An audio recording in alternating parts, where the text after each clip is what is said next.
What's up everyone, welcome back to my channel. Today we are going to be ranking the roller coasters in Orlando, or at least most of them.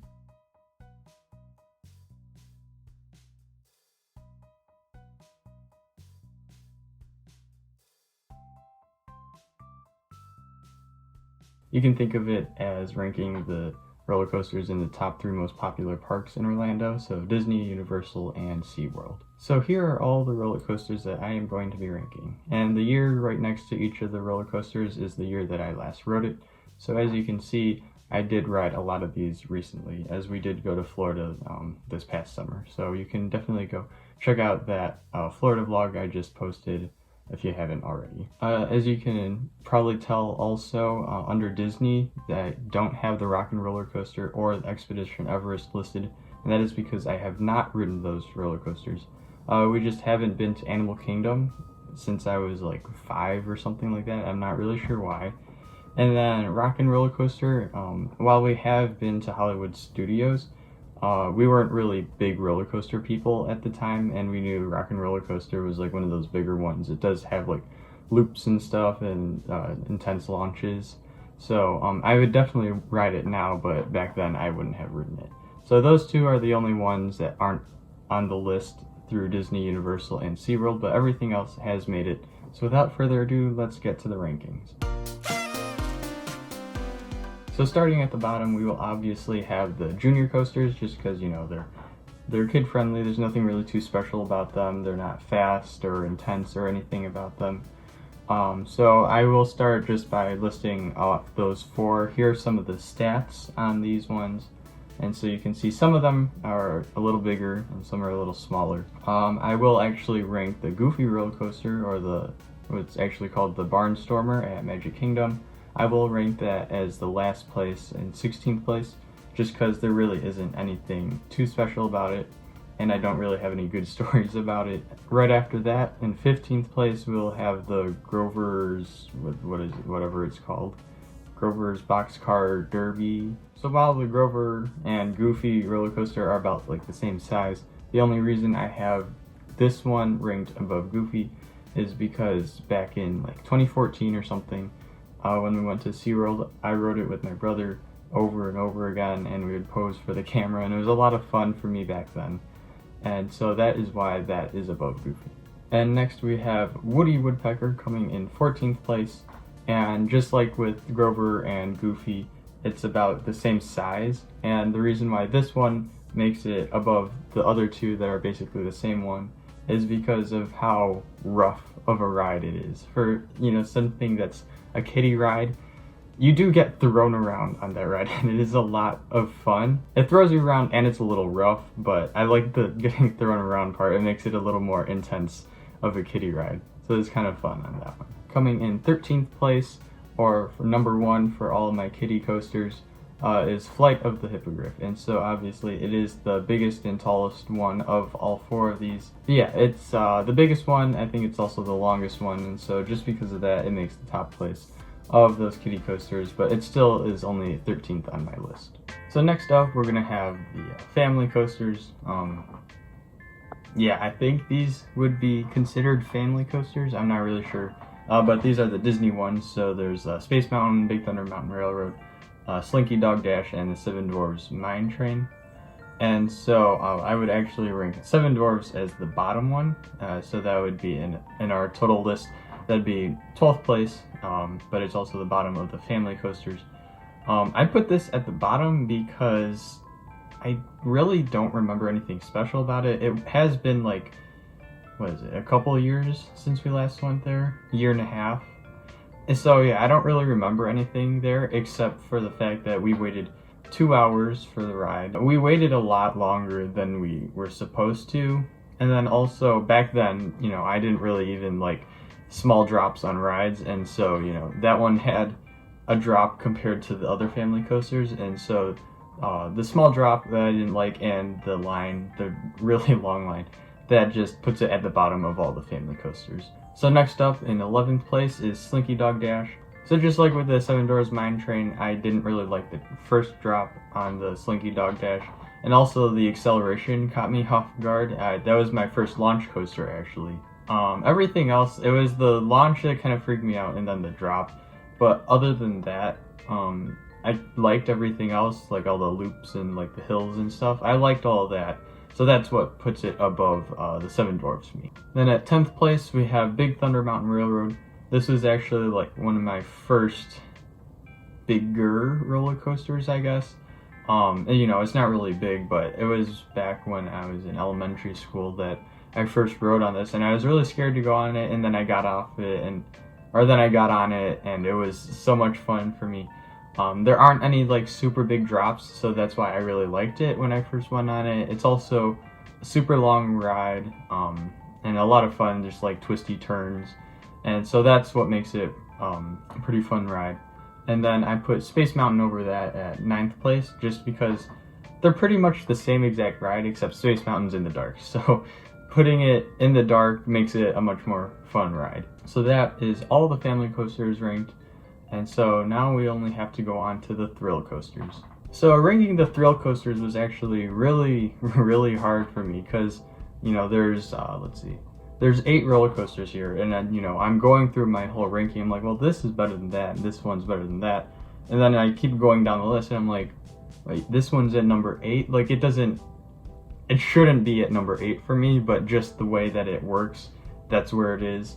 So, number 8, we have the Hagrid roller coaster. And I know a lot of people will probably disagree with me, but really there's nothing super crazy about it, just except for like the 7 launches. But other than that, it's just like turn, turn, turn. And you know, there aren't super big drops, you don't have a ton of airtime. The launches aren't super intense. But yeah, to me, there's really nothing special about Hagrid. The theming is really good theming. I actually saw they planted like thousands of trees there just for the theming, and I know a lot of people like it for the theming, and I will give them that credit. The theming is really good.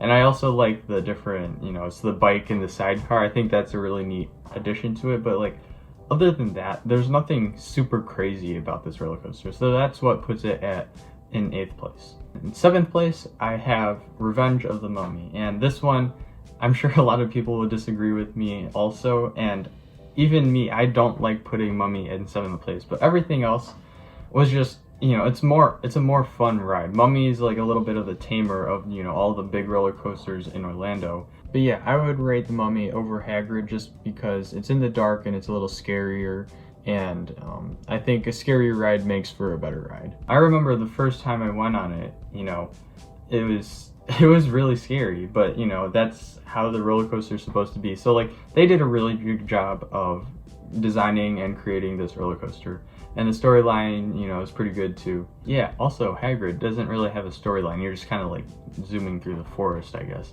Whereas, you know, Mummy, there's this mummy trying to kill you and stuff like that. So yeah, putting it in the dark and it's like a tad bit more scary, that's what makes it a better ride compared to Hagrid's, in my opinion. Then in 6th place, I put Rip Ride Rockit. This is the first really big roller coaster that I went on. So like really big as in like 100+ feet, you know, super tall, super fast, you know, something like that. I actually rode it first time in just this past April, so I haven't been into the big roller coasters for a long time.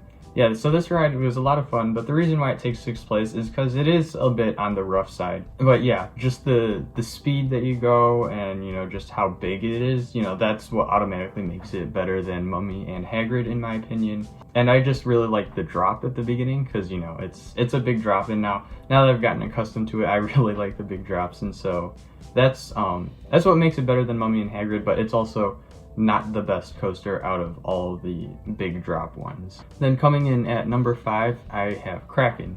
So Kraken and Rip Ride, I did have a really hard time between the two. And I know a lot of people don't really like Kraken because it is a rough ride, especially for a B&M. Yeah, I do like it better than Rip Ride just because it goes upside down. I liked it for whatever reason. I did. I really liked that one. For whatever reason, I like the pre-drop on it too. Yeah, like Kraken's, you know, more loopy and stuff, whereas Rip Ride is just kind of just going really super fast, you know, back and forth. And so I think that's really what made Kraken above Rip Ride, in my opinion. So coming in at number 4, I put Manta at Seaworld. I like this coaster just because you're in that flying position. I think it was really neat, and whenever you twist or something like that, you really don't know where you're going at that time, and I thought that was a lot of fun. I did really hate the pretzel roll though. Just being on your back in that position, it was very scary compared to other roller coasters. Especially in the back row, so I'm definitely not doing Manta in the back row again. Yeah, so Manta, I did really like. It's better than, you know, the other rough rides like Kraken and Rip Ride, but it doesn't go above and beyond the other roller coasters that are up next. And so now on to the exciting part of the video, my top 3 roller coasters in Orlando. I'm actually re-recording this. You can see I have a new shirt on because I wanted to make sure I got everything I wanted to say in this part of the video. And so actually, you know, I'm gonna just list all 3 of them at the same time and then kind of dive into why I rated them that way.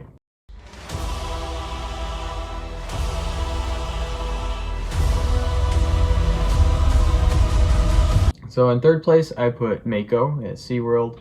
In 2nd place, I put Hulk at Islands of Adventure, and then in 1st place I have Velocicoaster, also at Islands of Adventure. Velocicoaster, I had no problem putting that in 1st place. I'm not sure if you guys agree with me or disagree with me. There are probably some people that think it is overrated, and I can see why, but I also think it lives up to why it's overrated. But that's aside from the fact I want to go over Hulk and Mako right now in my 2nd and 3rd place. So Hulk and Mako, I had a really hard time deciding which one was better than the other. They're both great rides, but they're very different from each other. And so that's why it's hard to put one above the other. I took into account the row that I liked the best on each ride. I took into account the different elements that you found on each ride. I took into account the theming, and I also took into account which ride I rode first, which was Hulk. So Hulk I first rode in April of 2021, and Mako I first rode in July of 2021.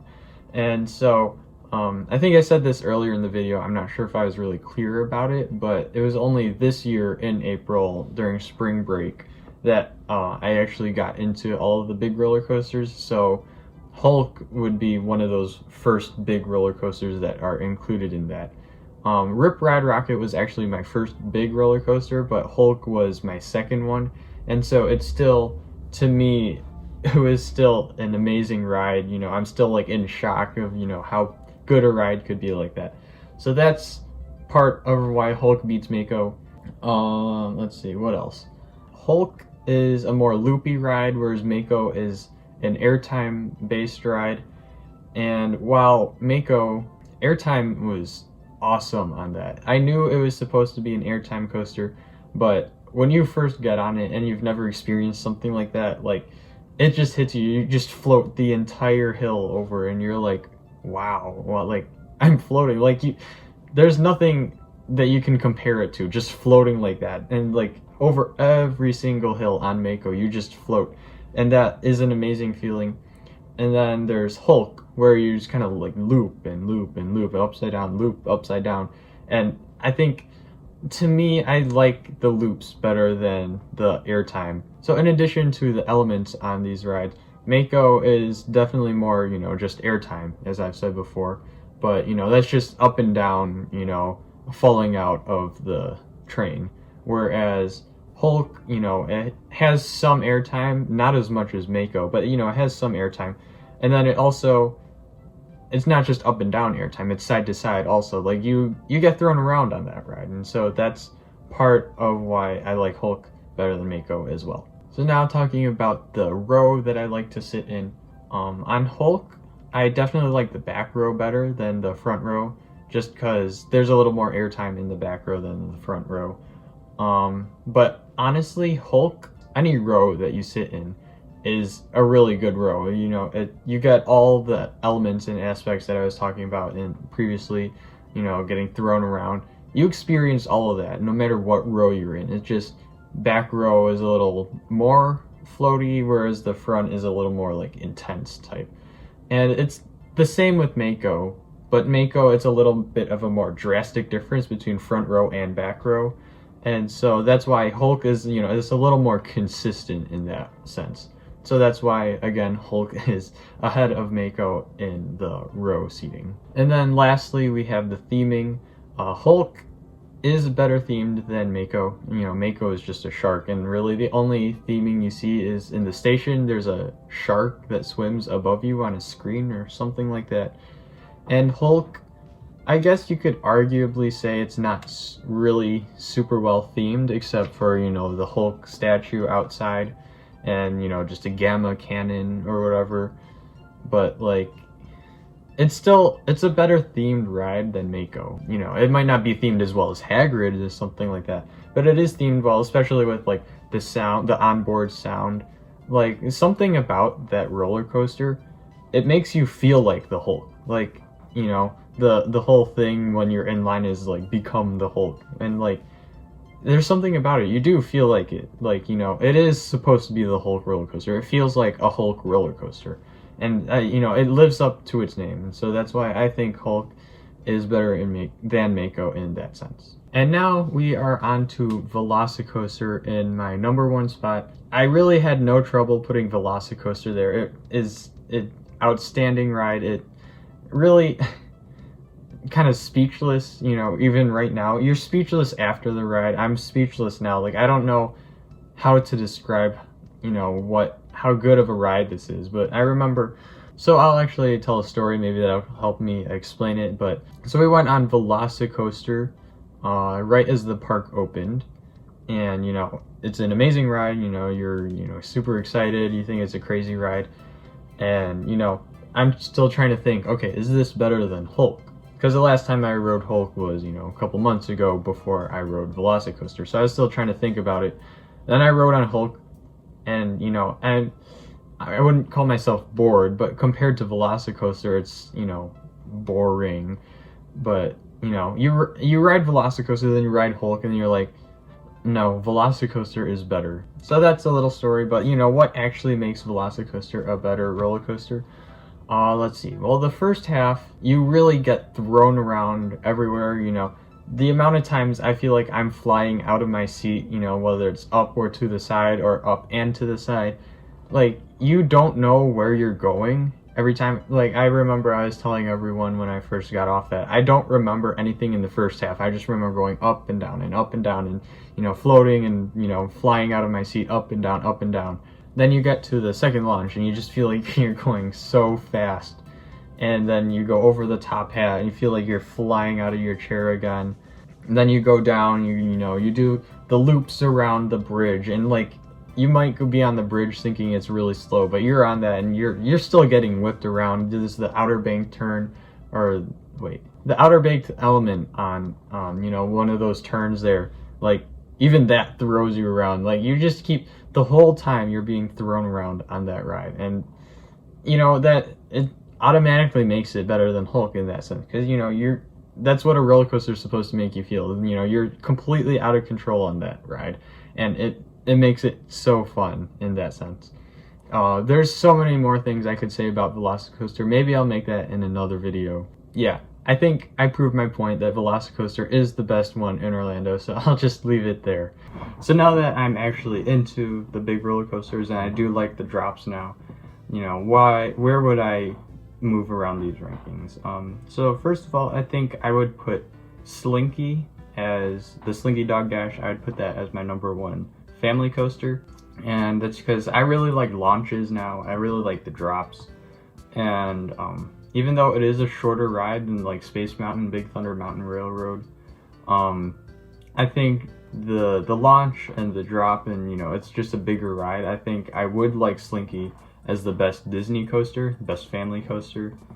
7 Dwarfs, so I would like the drop, although still that 2-hour wait that we had, it was so bad for me. Like, I had bad memories of that place. Aside from the wait, I think I would like it better than Space Mountain and Big Thunder Mountain Railroad, just because, it's a roller coaster, it's fun. So, if you ignore the wait, that's where I'd put it. So I'd have Slinky at 9th place and then 7 Dwarfs at 10th place if I were to ride it again. But I haven't I hope I can soon. And then also, if I were to ride Rock and Roller Coaster and Expedition Everest, I think I would put Rock and Roller Coaster at, let's see, I might put it at 5th place, above Kraken. Because I know it's a launch. Yeah, so it's an indoor dark roller coaster with a launch that goes upside down. So I've heard it's really fun and pretty intense. But yeah, I think that would probably make 4th or 5th place for me. And Expedition Everest, I think it is a pretty long roller coaster, and it does have a big drop, but other than that, I don't think there's anything special about it. It's just kind of a long ride. I guess kind of like Big Thunder Mountain Railroad, but like bigger, you know? It's a bigger Thunder Mountain Railroad. Anyways, yeah, I think I would still like Mummy and Hagrid better than it. Yeah, so that would put it at 9th place for me.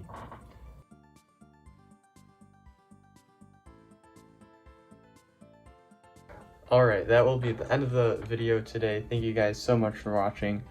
Be sure to let me know whether you agree or disagree with me down in the comments. Also, go watch our Florida vlog where we ride pretty much all of these roller coasters, except for the ones at Disney. Yeah, but definitely go check that out. I'm also thinking of posting some more roller coasters / theme park / vacation like videos, information videos, something along the lines of that. But yeah, vacation, so look out for that. Yeah, and I will see you guys next time.